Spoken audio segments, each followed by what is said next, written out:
హల్లెలూయా. దేవుని వాక్యం నుండి కొన్ని మాటలు నేర్చుకున్నాము. దేవుని బిడ్డలారా, మత్తయి సువార్త ఏమండి, మత్తయి సువార్త 13వ అధ్యాయము 3వ వచనం నుండి చదువుకుందాం. ఆయన వారిని చూసి, చూడండి, వాక్యాన్ని జాగ్రత్తగా పరిశీలించండి. మత్తయి సువార్త 13వ అధ్యాయము 3వ వచనం నుండి అమ్మగారు చదువుతున్నారు, మనం విందాం. దేవునికి మహిమ కలుగునుగా. ఆయన వారిని చూసి చాలా సంగతులను ఉపమాన రీతిగా చెప్పాను. ఎట్లనగా ఇదిగో ఇత్తువాడు విత్తుటకు బయలువేలను. వారు విత్తుచుండగా కొన్ని విత్తనాలు త్రోవ పక్కన పడిను. పక్షులు వచ్చి వాటిని మింగివేచను. కొన్ని చాలా మన్ను లేనివి రాతి నేలన పడెను. అక్కడ మన్ను లోతుగా ఉండనందున అవి వెంటనే మొలిచెను గాని సూర్యుడు ఉదయించినప్పుడు అవి మాడి వేరులందున వెండిపోయాను. కొన్ని ముండ్ల పొదలలో పడెను. ముండ్ల పొదలు ఎదిగి వాటిని అణిచి వేచెను. కొన్ని మంచి నేలన పడెను. ఒకటి 100 ఒకటి 60 ఒకటి 30 ఫలించెను.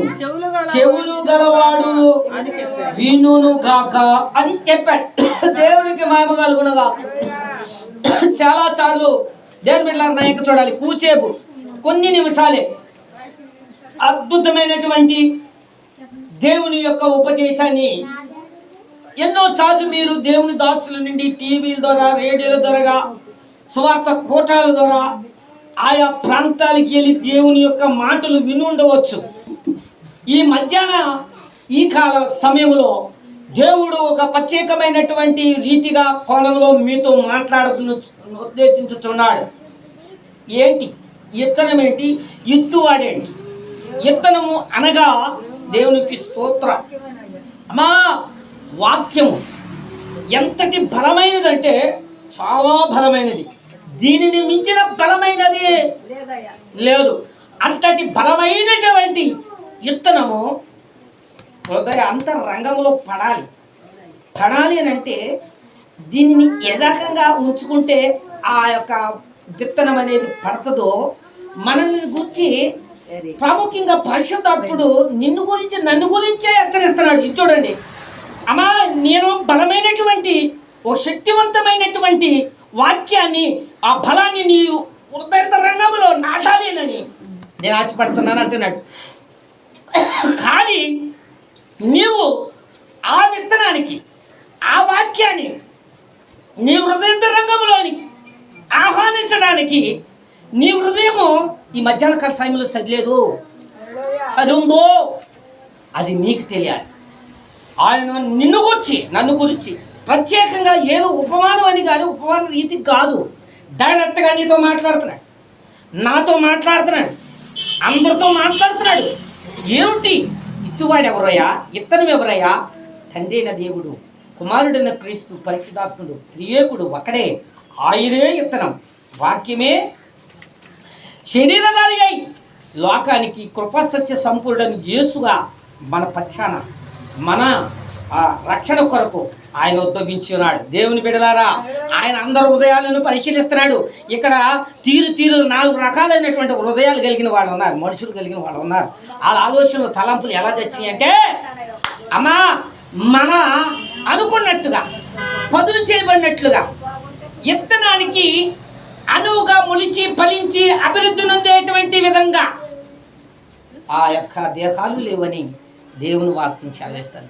ఎలా ఉన్నాయి అని అంటే, మన హృదయాలు, మన యొక్క దేహాలు ముళ్ళ కంచులు, రాతి నేలలు, ముళ్ళ కంచులు, రాతి నేలలు. అమ్మా, ఇంకెలా ఉన్నాయి? ఎదుగు పొదుగు లేకుండా, ఆ ఇత్తనాన్ని ఫలింపు లేకుండా, చూడండి, దాన్ని కాపుగా ఉంచేటువంటి విధంగా ఉందా అంటే బహిర్గతంగా ఉన్నాయి. పడిన విత్తనాలు ఎవరు వచ్చి ఏ విత్తనే పచ్చులెత్తుకుని వెళ్ళిపోయే విధంగా ఉన్నాయి. అంటే దేవుని బిడ్డలారా, మన అజాగ్రత్త ఏమండి, మన సోమరితనం, మన నిద్ర మనల్ని ఏం చేస్తున్నాయి? మనలో ఉన్న బలమైనటువంటి వాక్యాన్ని పచ్చి అనేటువంటి శత్రువు ఎత్తుకుపోతున్నాడు.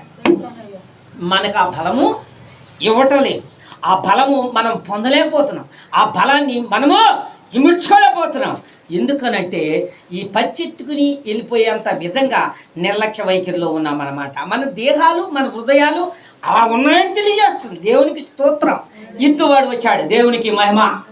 ఇప్పుడు ఇక్కడ దేవుని యొక్క సేవకుడు దేవుని యొక్క సమూహములో మీతో మాట్లాడుతున్నాడు అనంటే, ప్రతి యొక్క దేవుని యొక్క పరిశుద్ధ గంధములో ఇండి మాట్లాడే ప్రతి మాట ఒక విత్తనం. అర్థం చేసుకోవాలి. ఈ విత్తనం అనేది ఇది పరిశుద్ధ వాక్యం అనే దేవుని యొక్క శక్తివంతమైన విత్తనం. అంటే దేవుని యొక్క శక్తి సంపన్నమైనటువంటి వాక్యం. ఈ శక్తి సంపన్నమైనటువంటి వాక్యము, శక్తి సంపన్నమైన 2 పదాలను వాడారు. ఒకటి నీకు వచ్చుబడి ఇచ్చేది, నీకు మేలుకరమైనది, నిన్ను నిలిపేది లేకపోతే బ్రతికించేది వాక్యమే. అర్థమైందా? ఈ 2 కూడా ఇది బ్రతికించే వాక్యము, నిన్ను దీవింపజేసే వాక్యము, నిన్ను నిలబెట్టి ఆశీర్వదించే వాక్యము. అర్థం చేసుకోవాలి. ఈ వాక్యము దాసుడు దేవుని సేవకుడు ఇస్తున్నాడు, ఎదగలుగుతూ ఉన్నాడు. నిద్ర పొంకి పాటు జోగిల్లంత ఉంది అని అనుకుందాం. ఇక్కడ ఎవరు లేరు. నిద్రపాటు ఉనికెంత జోగింత, కునికింత జోగింతగా ఉండేటువంటి వారి హృదయమును గురించి మాట్లాడుతున్నా. బది వెళ్ళి పడటానికి అవకాశం ఉందా? నిద్ర చీకటి ఆవరించే ఉంది కదా. జోగిలింతలు అంటే చీకటి, నిద్రే కదా. కళ్ళు మూసుకుంటే ఏం కనబడుతుంది? చీకటే కదా. చీకటి అంటే చీకటిలోకి వెళ్ళి వెలుగు ఉండగలనా? అర్థం చేసుకోవాలి. ఈ హృదయము లోని పడాలని, హృదయంలోకి వెళ్ళాలని ఇత్తనము సూటిగా విసురుతున్నాడు దాసుడు, సేవకుడు. కానీ ఆ విత్తనం అనేటువంటి దేవుని వాక్యాన్ని తీసుకోగలిగే హృదయాన్ని నువ్వు సదును చేసుకుని, అంటే సిద్ధపాటు చేసుకుని ఉండాలట. మొన్న ఒక మాట చెప్పాను, పోయిన వారం మీకు చక్కని వాక్యం చెప్పాను. ఎవరికి జ్ఞాపకం ఉంది? అమ్మ సిద్ధపాటు 10 మంది కలిగి తయారయ్యారు. 10 మంది కన్యకల గురించి చెప్పా, 10 మందిని గురించి చెప్పా. 10 మందిని గురించి చెప్తే 10 మందిలో అందరూ బాగా సిద్ధపడారు. ముందుగా సిద్ధపడిన వాళ్ళు 10 మంది బాగానే సిద్ధపడి చేశారు. టాకు టిక్కుమంట, మంచి మంచి టాకు టిక్కుమంట తయారయ్యే వాళ్ళు మనం వెలుగుతాం. చక్కని జరీ చీరలు, పట్టు చీరలు, కంచి పట్టు, గద్వాల ఇటువంటివి ఉన్నాయి కదా. మంచి ఖరీదైనటువంటి విలువైనటువంటి ఆభరణాలు ధరించారు, చిద్దులు తయారు చేసుకున్నారు, దివిటీలు పట్టుకున్నారు, ఎలుగుతా ప్రయాణం అయ్యారు. దేవునికి మహిమ. లాస్ట్ వరకు వెళ్ళేపాటికి పెళ్లి కుమారుడు కొంచెం ఆలస్యం చేశాడట. చెప్పారా? ఆలస్యం చేసేపాటికి నువ్వు వెళ్ళలేదు కాబట్టి చెప్తున్నానమ్మా. అందుకని పోయిన వారం రాలేదు కాబట్టి ఆలస్యం చేశాడు. ఆలస్యానికి ఒక ముంగుర్తు చెప్పా, నీ కోసం, నా కోసం, అందరి కోసం. ఆలస్యమైన ఎందుకు చేశాడంటే నువ్వు సిద్ధపాటు ఇంకా లేదు కాబట్టి